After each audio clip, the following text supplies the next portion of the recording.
गिबियावनो बयखौबो बड' निउस इउटुब चेनेलनि गोदान खौराङाव बरायबाय। नोंथांमोननि थाखाय बे समाव माखासे खौरां लाबोदों। भिडिअखौ जोबजासे नायलांनो दाबाव आरो चेनेलाव गोदानब्ला अन्नानै साबस्क्राइब खालामना बेल आइकनआ अलाव होनानै ला आरो भिडिअखौ लाइक कमेन्ट शेयार खालामनो गुरै खावलायबाय। दानिया फैदो दिनैनि खौराङाव। गिबि खौराङाव दङ जोबोद गोजोनथाव खौरां। बक्सिंनि रानि अंकुसिता बर'आ नेशनेल गेम्सआव देरहासार। आसामनि मुंदांखा बक्सार अंकुसिता बर'आ गुजरातआव खुंजागासिनो थानाय 36थि माहारि गेलेमुनि 63निफ्राय 66 लिरथायनि फाइनाल गेलेनायाव सनानि मेडेल देरहासारना गावजों लोगोसे हारि आरो रायजोनि गोग्गानाय लाबोदों। मख'नो गोनांदि अंकुसिता बर'नि सनानि मेडेल देरहासारनायखौ साफ्रोमबो सुबुंफ्रा बाख्नायना अंकुसिता बर'नो गाहाम हामलायथि बावहरदों।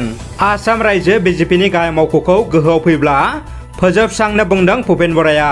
आसाम प्रदेश कंग्रेसनि आफादगिरि भुपेन बराया खौरां बिजोङाव बुंदों, रायजोनि गोरिबनि रांजों बिजेपिआ लुफुंनाय अट्टालिकाखौ जुदि कंग्रेसआ गोहोआव फैयो अब्लानो उच्चेद खालामगोन होनना खौरां बिजोङाव बुंथियो।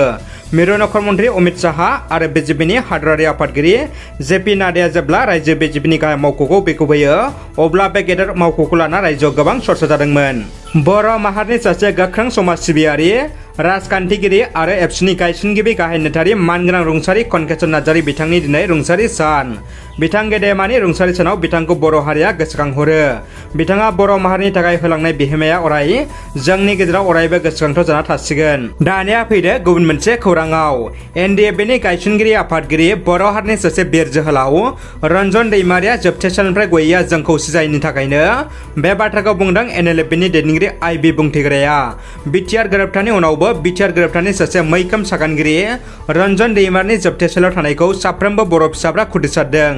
एनएलएफबि आफादा रन्जन दैमारिखौ उदां खालामनो सरकारखौ गोख्रों खावलायदों। जेब्लासिम सरकारा बर'फोरनि जेंनाखौ सुस्रांना होआ अब्लासिम एनएलएफबिआ गोख्रों नांगोन होनना खौरां बिजोंनि गेजेरजों रोखायै फोरमायदों। बुहुमनि गोहोगोरा हादर रुसियाया आमेरिकानि social media company Facebook, Instagram, वाट्सएपनि मेटा कम्पानिखौ बन्द खालामबाय। मख'नो गोनांनि मेटानि सायाव रुसिया हादरा बेरेखा खामानि मावनायनि अजदहोना रुसिया मेटाखौ बन्द खालामो होनना मिथिनो मोनो। एनएलएफबि आफादा गावसोरनि नैथि गायसननाय सानखौ क'क्राझार आरो अदालगुरि जिल्लायाव खुंफुंदों। क'क्राझार सहरनि सान्दामारियाव थानाय एनएलएफबि डिजाइनेटेड केम्पआव नैथि गायसननाय सानखौ एनएलएफबिआ फालिदों। लोगोसे अदालगुरि जिल्लायावबो एनएलएफबि आफादा गावसोरनि नैथि गायसननाय सानखौ फालिदों। दानिया फैदो जोबथा खौराङाव। बिटिआरनि चिफ प्रमद बर'आ बर'नि फुटबलनि राजा बिन'द ब्रह्मनि मुसुखा बेखेवदों। दिनै बर' हारिनि मुंदांखा जोलुर गेलेगिरि रुंसारि बिन'द ब्रह्मनि मुङै गोदानै लुफावनाय मुसुखाखौ क'क्राझार जिल्ला गेलेमु गौथुम केडिएसिआव प्रमद बर'आ बेखेवना होयो। जोलुर नायनो मोजां मोनग्रा सुबुंफोरनि थाखाय बे समाव गोजोनथाव हाबाफारि लादों। मानोना दिनै क'क्राझार जिल्ला गेलेमु गौथुम केडिएसिआव सोलिबाय थानाय आइएसपिएल बादायलायनायखौ खुंफुंगोन। नायगिरिफोरनि थासारि, गेलेगिरिफोरनि हांखुर जानाय आरो समायना बोथोरजों लोगोसे क'क्राझार जिल्ला गेलेमु गौथुम गेलेग्रा फोथाराव आइएसपिएलनि थाखाय थियारि जाना दं होनना बिटिआरनि चिफ प्रमद बर'आ समाजारि बिजोंनि गेजेरजों मिथिहोयो। रादाबा एसेनोसै लोगोफोर। रादाबखौ जोबजासिम नायनायनि थाखाय नोंथांमोननिसिम गोजोननाय आरो साबायखर बावबाय। गोजोन्थों।